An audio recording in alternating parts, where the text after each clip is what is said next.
Bueno, welcome, bienvenidos al programa El Cuadrilátero de SIG Sport, en el cual está dedicado a hacer entrevistas. Aunque siempre he corrido, porque de momento todos los entrevistados son amigos, por lo tanto yo no lo considero una entrevista, es una charla, una conversación, una videollamada que están ahora tan de moda, parece que se han descubierto ahora, entre amigos. Y en este caso tenemos a... Es que yo te tengo puesto en el WhatsApp M. Luisa, pero ¿cómo te llamo? ¿Cuál es tu nombre artístico y profesional? Mi amigo me llama Nazofaifa, pero tú siempre puedes llamarme Mariwil. Mari, ¿no? Mari es más... Y bueno, nos viene a hablar sobre la fotosíntesis de los tulipanes, ¿no? La copulación entre caracoles, ¿no? Ese y el apareamiento de las aves nocturnas. Esa es, claro. Y escúchame, ¿también eres experta en hibridación, ¿no? De animales o...? No sé, una vez junté un gato y un perro y no se mataron. Yo ya no sé si esto es de ser híbrido o tal. Yo creo que más bien es de sentido común. Sí. No, escúchame, tú sabes lo que es un tibufín, ¿no? Un tibufín. Me encanta que me hagas esa pregunta, de hecho la estaba esperando, porque claro que sí, el tibufín es la mezcla del delfín y del tubo de PVC, ¿verdad? Lo que lo podemos comprar. No, el tibufín, el tiburón y el delfín. Es como no te preocupes. Si coño es una palabra muy... Está reconocida por la RAE, creo. Que igual que la toruga, ¿no? La toruga. Claro. La toruga es la mezcla entre toro y tortuga. Sí. Claro. Guay, vale, mola. Es una tortuga taurina, ¿no? Sí, no está mal. Mientras que puedas torearlo, ya no sé yo cómo lo haría. Bueno. Los toreos sin cuernos, ¿no? ¿Sí? Bueno, ¿y tú por qué crees que te he llamado para hacer esta videollamada, no? Bueno, pues a lo mejor puede ser por lo de los 1.000 euros que me debes, cabrón. Sí, coño, si te los debiese no te hubiera llamado, ¿no? Te esquivaría, tú todos los días, Chema, hola, Chema, hola, me gustaría quedar contigo y tú, hay una pandemia mundial, punto y coma, yo siempre estás con las mismas excusas. No por eso. No, yo creo que me llama pues porque nos queremos, nos apreciamos, claro. Formamos parte de un colectivo que es el colectivo docente, porque tú eres también profesor, Dina, y además muy bueno. Claro. Y porque hemos podido compartir experiencias profesionales, yo a lo mejor contigo no particularmente, pero sí con parte del equipo de SIG Sport, con Chema, con Emilio, iba a decir Kiki, pero todo el mundo lo conocemos por Cristian, claramente. Claro. Sí, ya. Es más bien al revés, pero bueno. Se conoce por Cristian, porque Kiki es conocido internacionalmente, creo, ¿eh? Es verdad, es un chico muy válido. Entonces, pues es verdad que nos une ese cariño, ¿no? De trabajar pues con los niños sobre todo y por la gente del pueblo, de nuestro pueblo, y somos abanderados del PADU, que eso es una de las cosas que más me enorgullece. Mi amiga de la facultad siempre me llama Mari del PADU, y es verdad, yo no sé qué tenemos a la gente del PADU que nos gusta nuestro pueblo, claro. y lo llevamos siempre por bandera, y eso es algo guay, nos gustan las raíces. Ahí está. ¿Tú eres la típica que tu correo electrónico era Mari_Padul? ¿O...? No, yo me puse ¿qué tal? Y tampoco lo entiendo. Mari_¿qué tal? ¿Es tú? ¿Sí? Sí, tío, me llamo así, Mari ¿qué tal?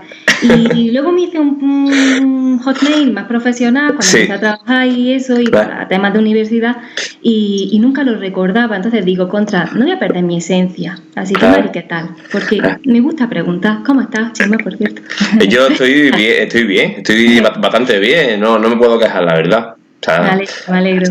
Yo soy de los que piensan que todas las cosas... Bueno, que pregunta soy yo, no tú. ¿Sabes? Te digo... Te vas a poner así. No. Piénsame lo que sí. Y ha sido lo que siempre digo, ¿no? Que espero, aunque yo soy muy optimista, pero no sé hasta qué punto creo en que esto va a ser un punto de inflexión, es decir, que va a ser un antes y un después. Espero que sea... y que nos ayude un poco a O sea, que este tiempo haya sido, en vez de, además de confinamiento y cuarentena, ¿no? Y espero también que haya sido un tiempo de reflexión. Sí, al menos las personas que nos paramos a reflexionar, de hecho, en nuestra vida general, esto nos ha servido de reflexión más profunda. Y yo creo que el cambio no puede estar en manos de personas que, no sé cómo explicártelo, el cambio tiene que estar siempre en nosotros. Sí, entonces, sí. uno tiene que ser proactivo y empezar con uno mismo. Y si esto te sirve por lo menos para valorar más a los niños, en este caso, que la pandemia nos ha demostrado que son los grandes, para mí, héroes, y también los supervivientes de esto, porque no les ataca como a los demás. ¿Eso qué nos quiere decir? Pues que la vida y la llave del futuro la tienen los niños. Claro. Entonces es un factor clave. Y también, y otra cosa que me gustaría decir, es que también nos haga reflexionar sobre el cuidado y el mantenimiento y cómo están las personas mayores.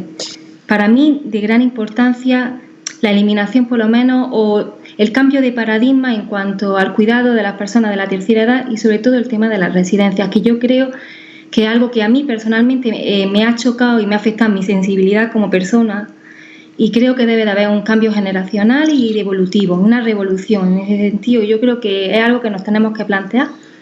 En fin. Sí, sí. Además, esta reflexión que no es solamente una reflexión, que es una realidad, es un buen punto de partida para cómo yo quería comenzar o como yo quería continuar esta charla o esta conversación. ¿Por qué? Porque tú, como has dicho, te dedicas y tu futuro y tu pasión es la docencia, pero te llama más o tu rango profesional está más dirigido a los niños, ¿no? A la edad infantil. ¿Por qué? ¿Por qué escogí la educación infantil concreta, ¿no? Sí. Y eso es cierto, y ahora se ha demostrado con estudios muy recientes, como te comenté en otros días atrás que hemos hablado sobre la neurociencia, que la etapa de educación infantil, sobre todo 0-6, es la etapa más importante del ser humano.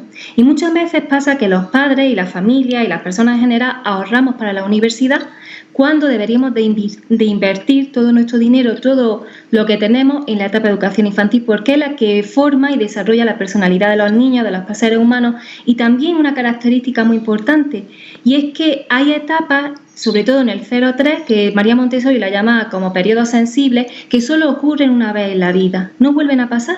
Entonces es muy importante aprovechar esos momentos concretos de periodo sensitivo del lenguaje, del orden, del movimiento, que vosotros dedicáis a eso, para desarrollarlos con profundidad y sobre todo transmitir esa sensación de amor y seguridad al niño en un periodo de crecimiento personal y emocional, para que cuando llegue a adulto tenga las habilidades suficientes para ser una persona sana, mental y físicamente. Entonces, por eso, yo sabía que me encantaba la educación infantil, siempre es como algo vocacional, pero también a lo largo de mi trayectoria profesional me he dado cuenta que también el sector de la tercera edad, que también pude trabajar con ellos en Montessori, trabajé con personas que tenían pues determinadas problemáticas, sobre todo temas de Alzheimer o algunos trastornos en ese aspecto, y pude ver que los niños pequeños y las personas mayores en relación a la edad están en las mismas características intelectuales. Ellos van para arriba y ellos van para abajo, pero llega un momento de equilibrio, en cuanto al desarrollo cognitivo y también físico.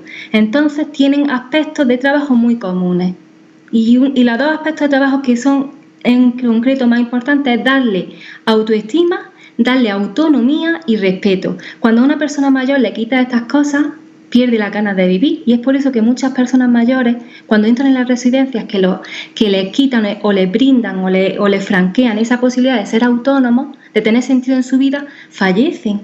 Y es muy triste, tío. Claro. Sí. Y por eso los niños tienen esa necesidad constante de ser autónomos, porque su cerebro se lo está pidiendo, porque quieren valerse por sí mismos. Ser autónomo es la clave para ser libre, tío, y para tener autoestima, cosa que luego se ve en la adolescencia, que ahí hay grandes problemáticas, y tú lo puedes saber, que has trabajado con gente en adolescentes que están muy perdidos, y que dentro de esta pandemia yo creo que son el sector poblacional que más ha sufrido, porque no tienen tantas herramientas. Por eso es tan importante la educación infantil, les da esas herramientas de autoestima y autoconfianza. Crea una base, Yo siempre he pensado, bueno, es verdad que yo considero que todas las fases de todas las etapas, todos los estadios por los que pasamos las personas son claves y relevantes. Pero es verdad que yo he sido un enamorado ideológico de la juventud, ¿no? Y claro, es cierto lo que estás diciendo, que los que somos un poco, o los que estamos platónicamente enamorados de la juventud, creemos que en ella es donde se forma una base, porque quizás es donde empieza nuestro pensamiento crítico, nuestro pensamiento independiente. Pero es cierto lo que estás diciendo, que quizás la juventud, eso que los enamorados y enarbolados de ella estamos, o sea, los que estamos enamorados de ella, también dependemos de lo que hagamos o de lo que se haga con nosotros en nuestra infancia, ¿no? Exactamente, Chema, totalmente. De hecho, el rol del adulto, que no sé si viene un poco a eso, ¿no? Es decir, sí, como los profesionales de la educación, como tú, como yo, o como muchos más, que hay millones, incluso los padres y las madres, que son las figuras principales, son los primeros educadores emocionales, porque el niño nace en una casa, ¿no? Y nace en un hogar. Pues, ¿cuál es nuestro rol para dar esas herramientas?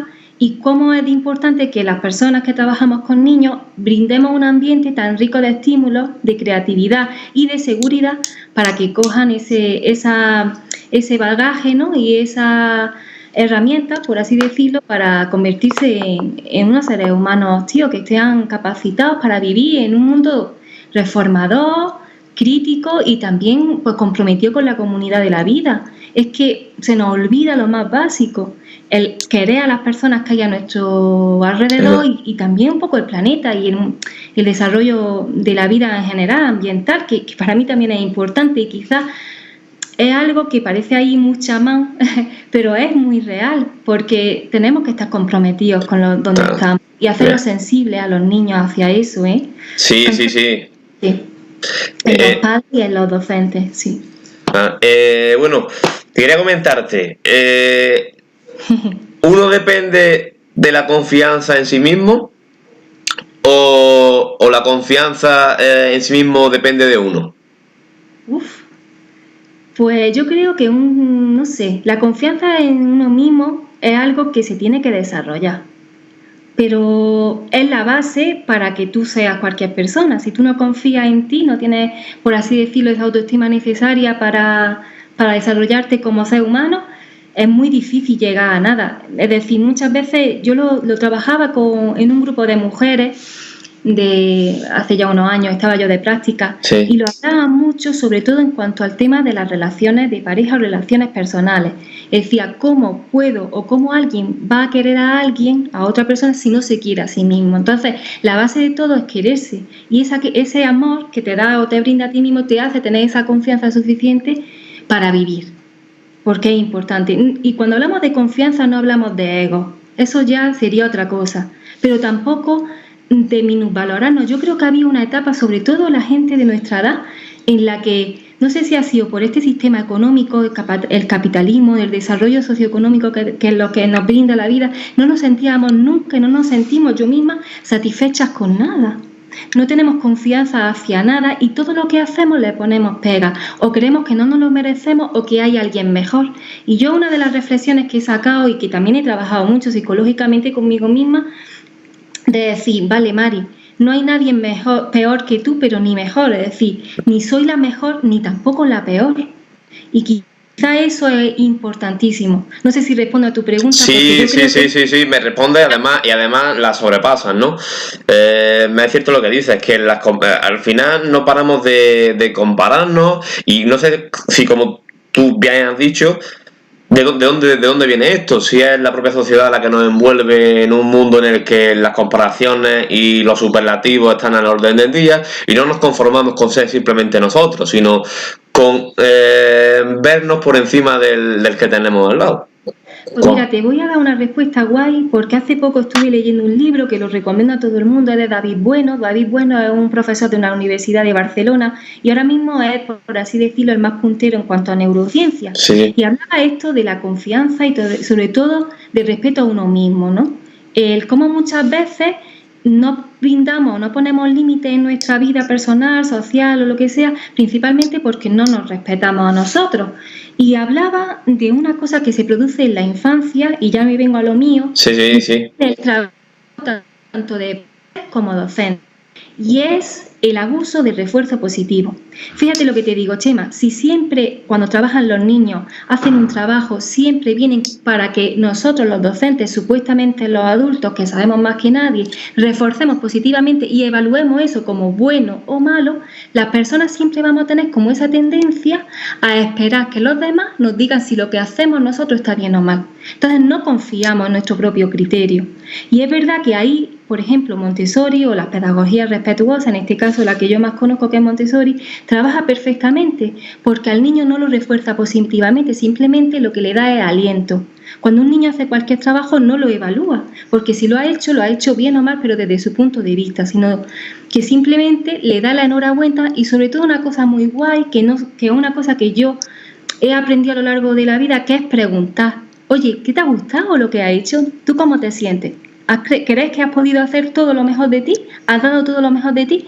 Y a lo mejor esa reflexión y esa cuestión le hace crecer, pero en la valoración o ese refuerzo positivo extremo que tenemos a todos los niños cuando hacen cualquier muy bien, chicos, muy bien, venga, muy bien, a veces cuando se convierte en una costumbre constante nos hace que dentro de nuestra psique humana, sobre todo en, bueno, a ver, ponerme técnica, pero no, ponte como quiera, vamos, no pasa nada, en fin. Pues que nos hace pues, considerar que lo que hacemos tiene que tener ese juicio externo constante de los demás.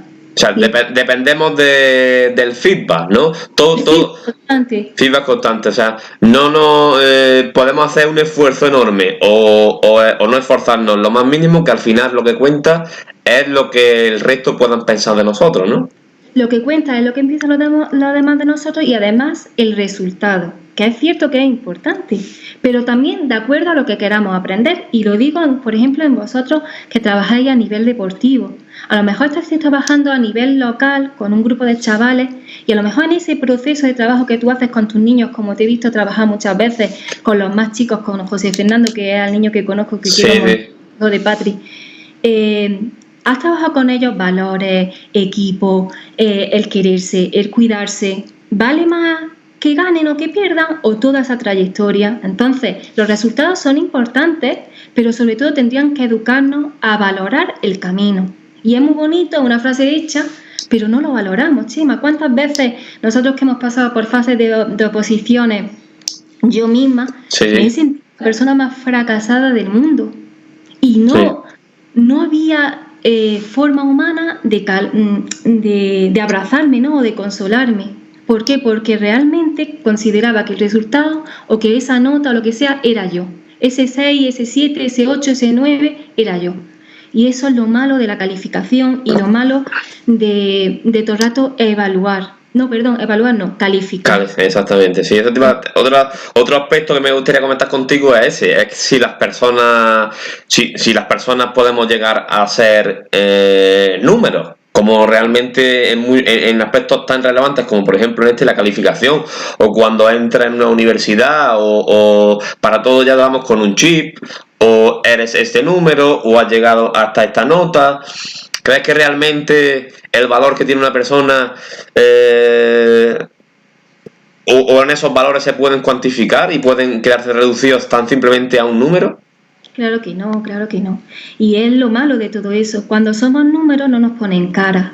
Cuando somos valores en todo, no entienden, no llegamos al humanismo. Y me vengo a hablar a lo mejor de una corriente filosófica de hace muchos años, es decir, tenemos que ver a humanos. Y esos humanos tienen trayectorias personales y trayectorias de vida que hacen que sean de así o así. El que nos vean como números, como cifras, es una corriente muy peligrosa, porque se quita lo más esencial que tiene el ser humano, que es valorar a las personas independientemente de dónde vengan y de dónde sean.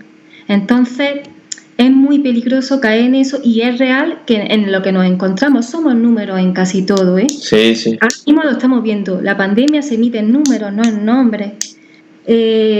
Nuestras oposiciones se emiten en números y no en personas. Y cada vez eso, bueno, por mi experiencia trabajando con niños, en este caso hablando ya de la etapa de la infancia, cada vez empiezan antes a hacer exámenes, y esos exámenes se miden de manera cuantitativa, es decir, con un número. Ya desde muy pequeños se le inculca que el 0 es lo peor y que el 10 es lo mejor, y que lo que hay entre el 0 y el 10, cuanto más alto sea, pues mejor eres, o más listo eres, o más inteligente, o con mayor precisión has captado lo que la persona quiere enseñarte.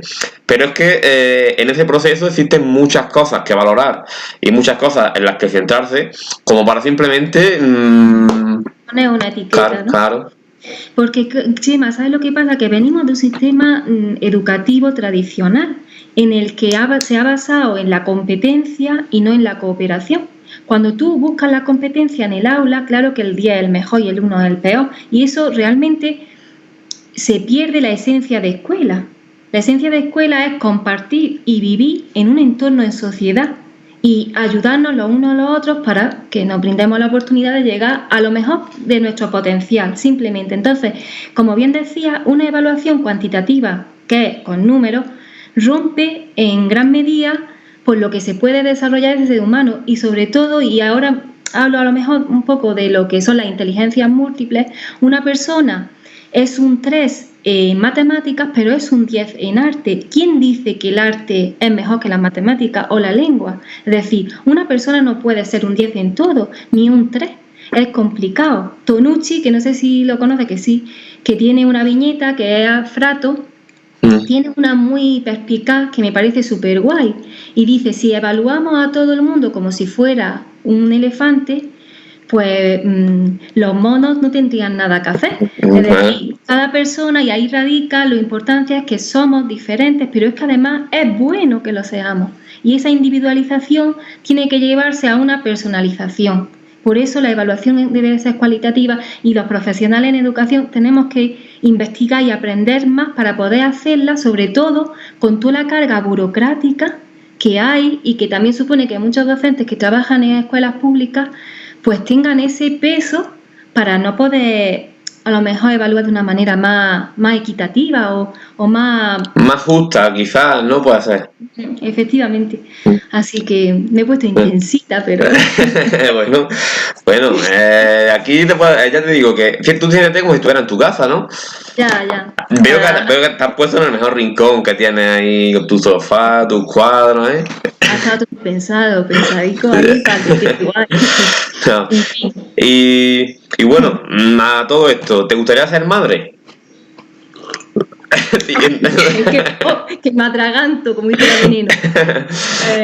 Sí, la verdad que sí. Sí.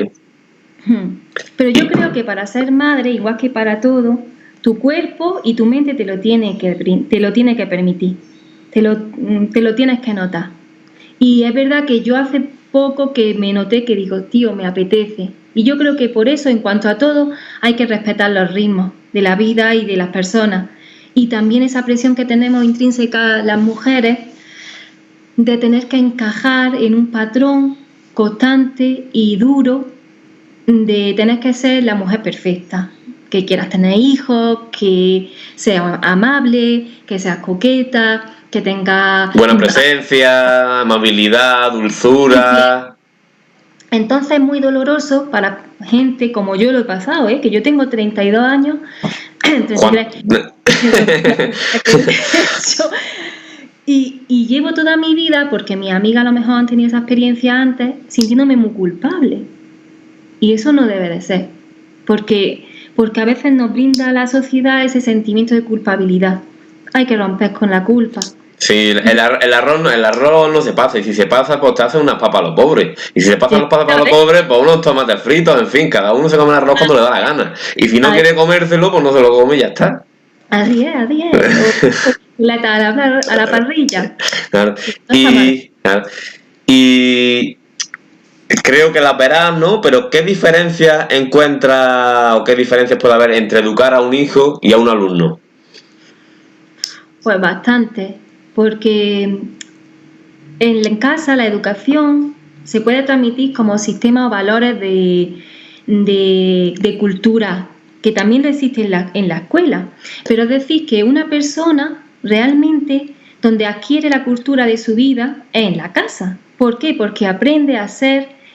es decir, cuando tú formas parte de una familia, formas parte de ese pequeño círculo en el que compartes la forma y la manera de vivir. Si mi padre lee, me va a gustar la lectura. Si mi padre me ayuda a una cosa, ¿me entiendes? Esa visión en cuanto a observación y en cuanto a cuando te mimetizas con alguien, se da en la casa. Luego es verdad que en la escuela es segundo, por así decirlo, el segundo ambiente, el segundo ámbito de desarrollo social y de educativo. Y los docentes también somos figuras de observación y figuras de imitación, pero tienen que compartir una misión conjunta, tanto casa como familia, pero donde empieza es en la casa. Sí, he entendido perfectamente y vamos, lo ha explicado muy bien. Tomando un concepto, en la casa entonces lo que te quieres referir con cultura, que está perfectamente nombrado, son hábitos, adquisición de hábitos, ¿no? Entonces, hábitos, formas de vida, formas de, por ejemplo, si mi madre tiene sensibilidad hacia los animales, si mi madre o mi padre, perdón, siempre hablo de las dos figuras, es compasiva con las personas, es una persona que me enseña esos modales, es una persona que me demuestra la simpatía, la positividad, el ver el lado bueno de las cosas, el esfuerzo, la responsabilidad, eso lo quiero. En cambio, si mis padres son personas que resuelven los conflictos con voces, con gritos, son personas que no dialogan con el niño, que lo tratan como un espejo, que ahora si quieres podemos hablar de eso, que a mí me gusta un montón. ¿De los espejos? De los espejos y todo de las... de las mamparas, ¿no? De las mamparas de PVC que se llaman ahora muy bien, ¿no? Y el metraquilato. Por supuesto, claro. Pues ya he olvidado. Pues eso sí, que si quieres hablamos de los espejos, ¿no? Del aprendizaje por imitación o por... Aprendizaje por imitación. Los padres, ellos son la clave, porque van a sembrar esa semilla. Y luego los docentes podemos brindarle contenido, pero en la escuela es importante sí que haya contenido y tú puedes ser una herramienta más, pero tienen que traer ese bagaje y tú pues reformas y contribuye a mejorarlo o a brindarle también otras opciones, otras posibilidades, porque lo importante de la escuela es que aunque en tu casa se grite, si tú en tu escuela no lo haces, le vas a brindar otra posibilidad de desarrollo para que pueda tener una experiencia distinta y más rica desde mi punto de vista, ¿no? Porque la educación emocional es clave. Y yo creo que todos los padres, en vez de, por ejemplo, prepararse para comprarse una Thermomix o cosas así, deberían de hacer un curso y desde aquí me ofrezco a explicarle a cualquier persona cualquier cosa. Yo me formé en disciplina positiva, me encantó, me ayudó muchísimo y continúo y no tengo ni idea de cómo la educación emocional. Pues imagínate, personas, papá o mamá, que tienen las herramientas que tienen y que tienen el bagaje de los padres que han tenido, porque realmente somos el reflejo de nuestras familias. Entonces, brindarles otras herramientas, simplemente hacerles dudar. Con la pregunta puede tomar sus propias decisiones, pero que tengan una opción, ¿no? Una opción distinta, más encaminada pues al respeto del niño. Hablo mucho. No, pero hablan muy... No hemos quedado en que no vamos a cuantificar, vamos a cualificar. Si se habla muy bien, está hablando muy bien. No, mucho o poco no importa, ¿no? Ay, yo. ¿Qué diferencia encuentras entre educación y formación? Vale, pues también un poco parecido. La educación englobaría desde mi punto de vista ya no solo los contenidos que forman parte, pero sobre todo ese bagaje cultural, esa capacidad de cooperación, esa sensación de equipo, de colectividad, de vínculo, esa educación, sobre todo, y lo definía también Tonucci, que parece que me he enganchado a él. Tonucci. Ya, de verdad que la educación es simplemente la necesidad de formar y desarrollar a personas para que sean libres, y eso lo plasma genial. Y la formación, pues simplemente unos determinados contenidos que te dan herramientas para desarrollar cualquier aspecto, pero son diferentes. Y a veces por eso confundimos educación con formación. Así que muy buena esa pregunta, porque muchos docentes y muchas personas, incluso yo y todo el mundo, en nuestra vida también lo hemos equivocado. No hemos basado más en el contenido, en el qué, que en el cómo. Y yo creo que, como hablábamos antes, lo importante es el proceso, cómo llegan y sobre todo que lleguen por sí solos, que lleguen ellos mismos, que los docentes simplemente seamos otra herramienta que brinde posibilidades, pero sobre todo que le demos ese aliento necesario para que ellos se construyan y lo aprendan por sí solos, porque es la única manera de que la persona se autorrealice. Cuando lo descubres por ti, por mucho que yo te cuente, no lo vas a saber si tú no lo haces. Y eso creo que es la base de la educación. Y es muy satisfactorio cuando uno empieza por los cimientos, por muy pequeño que sea el edificio, al final reconforta más el haber empezado y haber acabado uno mismo la obra que el que te vayan guiando o incluso el que te vayan dictando, que te vayan diciendo constantemente mediante órdenes lo que tienes que ir haciendo paso a paso, porque al final cuando se nos presenta una situación en la que debemos de ser nosotros los que creemos los cimientos y lleguemos hasta el tejado, no nos vamos a saber enfrentar, ¿no? Claro que sí, tío. Y además ahí tiene un punto muy guay, que es la autoestima. Cuando uno hace las cosas por sí mismo y sabe que puede hacerlas, que es subidón, ¿no? Es decir, yo puedo con todo. Claro, sí, sí, Eso sí. es necesario que se lo demos a los niños, les damos las cosas hechas y muchas veces pasa, sobre todo cuando yo trabajaba en la guardia o en otros sitios que he trabajado con niños más pequeños, tenemos la tendencia, y sobre todo las madres andaluzas y las personas de como que ser muy apañadas y querer hacerle al niño todo. Porque también es una visión deconstructiva de la sociedad que nos encontramos, ¿no? De querer mostrar. Y es verdad que hay este nuevo paradigma que hablamos de hacer al niño un poco inútil. Sí, sí, sí. A una persona todo no le da lo que le está contribuyendo es al revés, ¿no? A que sea un incapacitado. Y yo creo que las personas somos capaces, y como decía Paco Juárez, que para mí es un tío que lo quiero mucho y siempre... Es como Tonucci, ¿no? Es verdad, es lo máximo. Yo lo quiero un montón a Paco. Y hablaba muchas veces con las cosas de Vale, que decía pues, que no hay que ver el término necesidad, sino el término de capacidad. Entonces, el término de capacidad es dar al niño, dependientemente de la edad que tenga, pues esas herramientas para que se haga, ¿eh? Así que, mamá, no le hagáis las cosas a los niños nunca. Dejadlos que lo aprendan ellos. Y bueno, nos ha quedado perfectamente clara la definición de educación de Tonucci, que está que me ha gustado, sí. Pero la definición de educación de María Luisa Gutiérrez Izquierdo, de Malu, o Mari Barrabaja, ¿qué tal? ¿Cuál sería? Pues un poco parecía. Yo creo que para mí la educación en general, para mí es mi pasión, ¿no? Porque es a lo que me quiero dedicar y a lo que me he dedicado y me dedico. Pero que sobre todo, no sé, para mi visión de la vida, la educación tiene que ser el reflejo de la sociedad. Y entonces ese reflejo y viceversa, crear un reflejo bonito significa que va a contribuir a que la vida de esas personas sea bonita. Y eso es la única meta que tengo en mi vida, es poder tener a chiquitillos o lo que sea y me todavía lloro. No, estás en tu casa, tienes ahí toallitas, en fin, ¿no? Sí, no, pero es verdad que puedas tener a gente, a tus niños, como yo les llamo, cerca y que puedas contribuir, aunque sea muy chiquitillo lo que hagas, en que ellos sean un poquito felices. No, sí. El poder de los maestros y de las maestras es que es brutal, ¿eh?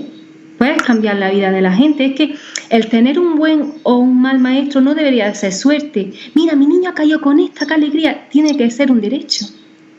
¿Entiendes? Sí.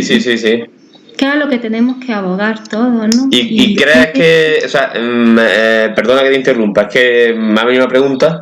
¿Crees que realmente el oficio de docente o de maestro está valorado o como debe de ser valorado por los propios docentes y por el resto de la sociedad?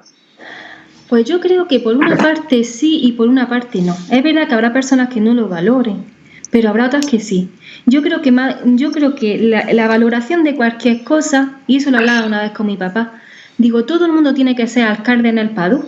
Todo el mundo tendría que trabajar en CIGESPO, todo el mundo tendría que trabajar en el Delfo, porque cada persona tiene su realidad, o sea albañil como es. Entonces no valoramos lo que no conocemos. Y lo que no sabemos, la desinformación llega a la crítica y a la desconfianza y a la duda. Entonces es muy importante que valorar cualquier profesión es que la conozcas y te enriquezcas también de ella y aprendas, porque hay mucha desinformación. Y en cuanto a los profesores y las personas que nos trabajamos en la docencia, más, estamos muy criticados. Porque yo no, porque todavía no sé lo que es eso. Abajo, los maestros de la pública que son funcionarios están súper criticados porque son funcionarios, no sé qué, porque aquí en España se crea que el funcionario es la panacea. Y eso es un error. Y entonces lo que no se comprende es también todo el sacrificio, sobre todo de algunos de esta carrera infernal que tenemos que atravesar, y cómo si no tienes una vocación terrible, no la acabas. Yo llevo 10 años en esto y no me voy a cansar. Porque es lo que quiero. Habrá gente que entre antes o después, pero pasa mucho en este país y en general que a los docentes se les critica mucho por eso y no se conoce la realidad ni todo el trabajo que hay detrás. No solo son unas vacaciones, no solamente es una paga fija, es una profesión muy delicada. Y es una profesión que si realmente la haces bien, como un buen albañil o un buen fontanero o un buen panadero, es muy bonita, pero también es muy sacrificada. Cobres lo que cobres. Entonces, es un cambio que deberíamos de tenerlo, pero en todas las profesiones. Informarnos y saber de su vida, de un autónomo, de la persona que ha puesto una panadería, es el del alcalde. Yo odio a las personas que hacen críticas desconstructivas. Sobre todo por eso, porque hablar desde el odio y desde la crítica en cualquier profesión, políticos, tal, no ayuda a nada. Te ralentiza, es que te bloquea, da ideas y ayuda a mejorar. Nadie sabe hacer las cosas mejor de lo que puede, o eso creo yo. A lo mejor tengo una visión muy inocente de la vida, pero creo que todo el mundo en todo quiere hacerlo mejor. Y eso es una de las cosas que yo le decía a mi mamá de la guardia. El objetivo principal de un albañil es que no se caiga una casa. Pues el objetivo principal mío es que tu hijo sea feliz y que haga lo mejor del mundo. Compréndeme, quiéreme y ayúdame. Porque a veces los padres y las madres están muy a la defensiva con la persona que trabaja con su hijo. Y es que nuestro objetivo, igual que el de una persona que trabaja en la cocina, igual que una persona que trabaja, pues, siempre digo el albañil, nuestro objetivo es que nuestros niños sean los mejores, y a veces para que sean los mejores hay que decirle a los papás cosas que no gustan y hablar y trabajar con el niño de una manera o de otra para ayudarle a él. Ese es nuestro objetivo. Yo no le tengo manía a nadie, ni quiero lo peor para tu hijo, ni quiero que se caiga, ni que le muerdan, ni que le arañen. Yo quiero que sea feliz. Si eso pasa, a veces no está en nuestras manos, pero no es lo que pretendemos, ¿no? En fin, qué charla. No. Déjame que haga un matiz. Has dicho que quizás tiene una visión muy inocente de la vida. Yo creo que tiene una visión muy docente de la vida. Es decir, lo ves todo desde los ojos, o desde el prisma de la educación, de la transmisión de conocimiento, valores, etcétera. Y está súper guay, ¿no? Porque siempre es interesante, pues, escuchar la palabra de una persona que está tan centrada y tan focalizada en su meta, ¿no? Y en sus objetivos, porque realmente son su pasión, no es por otra cosa. O sea, no es porque tenga esa manía, esa obsesión y quieras conseguir eso por un objetivo que sea otro, opuesto al de simplemente tu pasión y tu ganas y tu ilusión por la vida. Has comentado, ¿no?, que muchas veces el juicio que se hace sobre otras profesiones no es real. ¿Crees que es porque falta pensamiento? Es decir, el pensamiento crítico, constructivo, no me refiero solamente al que trata de destruir, ¿no? Sí. ¿Está en punto muerto o está muerto? Pues yo creo que está en un punto bastante... Está en la UBI. Está en la UBI por los medios de comunicación, que yo creo que son grandes desaliados de la evolución y de la revolución y del pensamiento crítico. Las personas que ven la tele en exceso y tienen un exceso de información están más desinformados que aquel que analiza la realidad de una manera pacífica y realista y reflexiona sobre eso. Y ya no solo reflexiona, sino que hace y toma decisiones dentro de su propio círculo, que es lo que podemos cambiar, Chema, porque yo no voy a cambiar ahora a Pablo Iglesias. No, está claro. El círculo de muchos años. Lo de mi casa, puedo cambiar lo de mi barrio y, si me apura, lo de mi pueblo. Por tanto, qué importante es la reflexión y, como comentaba, el pensamiento crítico. Cuando hay una persona, cuando hay unos medios de comunicación y hay un bagaje social que retransmiten como una especie de cantinela, es lo que antiguamente siempre se ha conocido, que es el comienzo del neoliberalismo, que es la propaganda masiva para crear desinformación, y entonces no hay juicio crítico. Contestamos con frases tales como Venezuela o cosas así, sin tener la capacidad de reflexionar. Perdona, vamos a ver en qué afecta esto, y ya no solo eso, ¿qué puedo hacer yo para cambiarlo? No nos podemos quedar en la queja constante. Es que la queja es tóxica, y entonces una persona que está en la queja, ahora pasa mucho en la pandemia, Chema, yo me he tenido que limitar las redes sociales porque me creaba una sensación de malestar constante, y no porque yo sea más lista que nadie, que eso ni hablar, simplemente porque tengo un poco la visión de la vida de que si uno quiere cambiar algo, tiene que hacer algo. Si no, ¿para qué quejas tanto? ¿De qué sirve? Si no es para seguir, si no eres proactivo, la queja es tóxica y las personas que están alrededor se intoxican. Y eso no ayuda a nada, no te ayuda ni a ti, porque te genera una sensación de frustración y de ira constante que es un malestar, ¿eh? Y se genera mucho, está pasando muchísimo, la gente está muy mal y muy cabreada. ¿Crees que esa pandemia de la que habla está más extendida que otras que creemos que tienen mayor extensión? ¿La pandemia de la desinformación o la del coronavirus?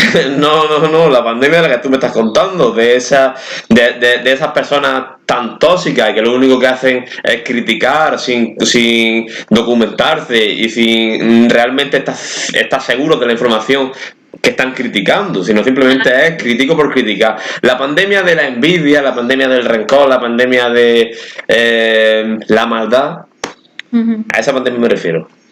No lo sé, Chema. Yo lo que creo que las personas que se encuentran en esa situación, no que sean malas ni que no lo sean, simplemente que han sufrido, porque estos, sobre todo a las personas pobres y a las personas de clase media, que somos las que lo pagamos todo, sufren, y cuando no tienen una herramienta adecuada, culturales me refiero, o una herramienta que la vida te haya dado para mejorar, es muy difícil. Es normal que estén cabreados.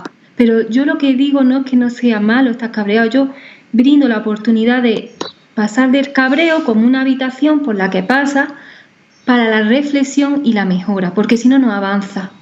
Y yo creo que esa es la clave. La persona o esa pandemia que se está generando de la desinformación tal, reside también un poco en que, sobre todo las personas de mediana edad, tu padre, mi padre, nuestros padres, han nacido pensando pero un poco distinto, porque las personas un poco más mayores han nacido pensando que lo que se dice en la tele es verdad. Y es que es duro, porque las redes sociales y los medios de comunicación engañan mucho. Ya estás visto tú y nosotros que manejamos más las redes sociales como un determinado meme, o pueden coger una persona la foto de un presentador y decir que le ha dicho esto. Es decir, no hay una cantidad de afirmaciones sobre todo, y no hay una responsabilidad jurídica o civil de las calumnias. Entonces todo se cree. Pueden decir barbaridades, como el otro día que estuve escuchando. Hay de hecho ahora una aplicación que recomiendo a la gente que se la ponga en redes sociales, Laboratorio de Televisión Española me parece, en el que están constantemente desmantelando bulos. Porque ahora puede ser periodista cualquiera, no estamos tú y yo aquí. Estos que saben. Claro. Es que sabemos algo, no sabemos nada. Pero lo que tenemos que saber, es lo único que yo pido, es reflexionar un poco, sin que nos lo digan cómo. Sin que nos digan el de televisión, el de La Sexta, o el de Radio María, o el de quien quiera, cómo son las cosas. Porque esa persona puede que tenga un objetivo concreto o una intención oculta, o simplemente hace vida de televisión, para ganar dinero, para tener más personas viendo la tele y que aumente su audiencia. Exactamente. Y ya está, es que eso es duro, ¿eh? Sí, es complicado. Y a donde quería llegar con esta pregunta, ¿cómo hacemos para que las generaciones venideras sepan tratar eso primero con normalidad, porque deben de saber que eso es lo que viene, y segundo, esa normalidad, saber seleccionar, ¿no? Y separar lo que realmente merece la pena y es verídico, porque es cierto que a mí yo estoy de acuerdo contigo en que todos los puntos de vista son válidos, es decir, todos los planteamientos que estén reflexionados, que estén justificados y que sean respetuosos, aunque sea lo contrario a lo que yo pienso, es totalmente válido, ¿no? No me refiero a eso, me refiero a que sea veraz, algo que nos vaya a servir. ¿Cómo trabajamos para que las generaciones que vienen sepan seleccionar bien esa información y quedarse con lo que realmente les vaya a aportar a ellos, sea para fortalecer su pensamiento, sea distinto al de la otra persona, pero que realmente les sirva para fortalecer su pensamiento y no para dormírselo? Ya, pues una pregunta muy buena, y es crear mentes pensantes. Crear mentes pensantes en nuestro ámbito, que es la educación, es no trabajar de una manera directiva, es decir, no constantemente hablarle y decirle al niño lo que tiene que hacer, cómo lo tiene que hacer y qué tiene que estudiar. Es decir, brindarle la oportunidad de que él, desde un ambiente preparado, como decía María Montessori, o desde una circunstancia neutra, se vaya construyendo a sí mismo y también encontrando distintos focos de información contraria donde todos la podamos analizar y que se llegue a una reflexión intrínseca. No puede ser ni mejor ni peor, pero una reflexión. Y yo creo que una manera de hacerlo es trabajar la filosofía dentro de la escuela. La filosofía debe de volver al centro docente, debe volver a los institutos, debe volver a los corrillos de las personas que hablan, los amigos. Debemos de hablar, reflexionar, interactuar, hablar de puntos de vista, no quedarnos solo en conversaciones lineales, es decir, buscar el porqué. Y es que lo decía Platón, sí, el patrón. Bueno, el patrón de debatir. No, pero es verdad, lo decía Platón y Sócrates, que la mejor manera de la vida es preguntarse cosas. Entonces, hacer pensar y hacer preguntas a tu respuesta. Perfecto. Esto que me estás haciendo una pregunta, me ha hecho una pregunta.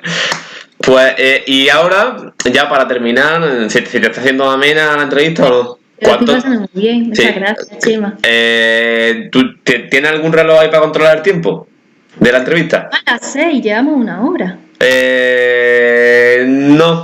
No llevamos, es lo que te iba a hacer. Te iba a hacer un pequeño juego a ver si adivinas cuánto tiempo llevamos, pero no es una hora, un poco menos.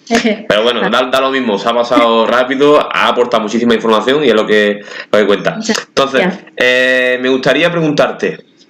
Todas las preguntas te digo, me gustaría preguntarte, ¿no? Si no me gustase preguntarte, no te lo he preguntado y ya está, no es absurdo.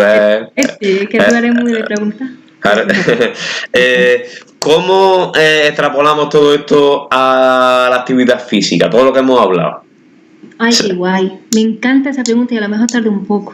Sí. Pues mira, lo que es la estructura corporal y el movimiento es una necesidad humana.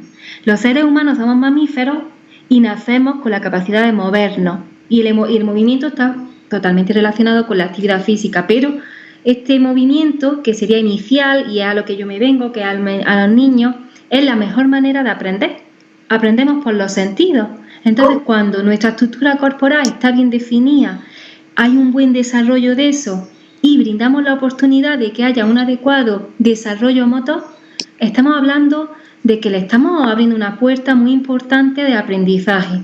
Cuando un niño desarrolla adecuadamente la psicomotricidad fina, la gruesa, aprende más y aprende cómo debe hacerlo. Por eso soy yo tan defensora de limitar, por lo menos hasta los 3 años, la utilización de las pantallas, porque aprendemos, nuestro cerebro tiene que aprender, como mamíferos que somos, a través del tacto, de la vista, del oído, de todo, y del movimiento. Y en 2 años, y tal como decía María Montessori, hay un periodo sensitivo, que es el periodo sensitivo del movimiento, el cual, como dije al principio de la entrevista, solo ocurre en un determinado momento. Entonces, el niño con 2 años, comprendemos, ¿no? Decimos los terribles 2 años, ¿por qué? Porque buscan esa independencia, ese subir y bajar, el correr, y es porque su cerebro, sobre todo la zona prefrontal, que es donde están las habilidades ejecutivas, le está diciendo, oye, muévete, es una vida, es la necesidad, te lo pide, lo necesita para formarse adecuadamente. Entonces, y aquí si quieres cerramos, brindamos la oportunidad a los padres y a las madres y a las personas que están viendo en esto de que dejen y ayuden a sus niños y niñas a que se muevan en libertad. Moverse en libertad y que puedan explorar con su cuerpo y con las posibilidades que él le ofrece, porque eso les va a ayudar en todos los aspectos. Y ya está.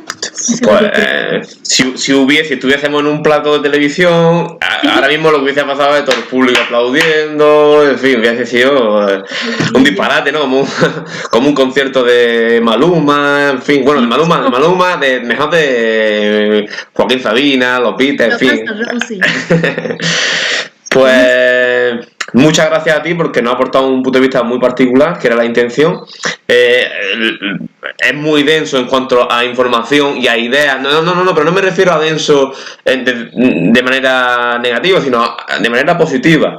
Creo que esta entrevista es a ponérsela no una vez, sino varias veces para ir sacando ideas y porque es cierto que en cada fase o en cada bloque de temática que hemos tratado, ¿no? Hay muchas ideas con las que quedarse, entonces pues eso, hace falta pararse, quedarse con la idea, darle otra vez al play, seguir escuchándolo y esta entrevista creo que es un documental, ¿no? Es un documental de... Ay, lo devuelve todo el mundo. Ay, Dios mío. Que muchísimas gracias. ¿Es tu segunda entrevista de la vida o...? Mi segunda entrevista, sí. Que los medios que tengo muchas últimamente. Pero ahora que está, si queréis, me podéis seguir en las redes, en Instagram. Sí, por supuesto. Hago vídeos sobre Montessori en casa, he hecho ya 4. Y hablo un poquito de cómo los mamás y los papás, desde mi humilde opinión y con todo el cariño y el amor que puedo dar, pues brindarles una forma diferente de ver la vida. Y hay uno que habla sobre el movimiento, sobre todo con 0-3, que es la etapa que más conozco y que más he trabajado.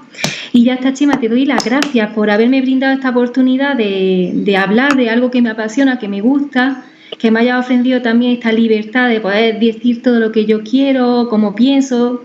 No había nada planificado, no había nada preparado, entonces me he sentido muy cómoda y te agradezco esta oportunidad de esta ventanita para llegar a nuestra gente de nuestro pueblo que queremos, que apreciamos y que trabajamos por y para ellos. Sí.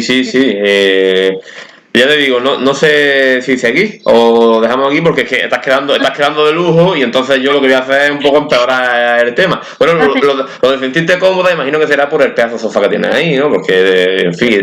No, me he preparado yo mis cojincitos y todo. Que, María Luisa, muchas gracias, que te sigan. ¿Has dicho la...?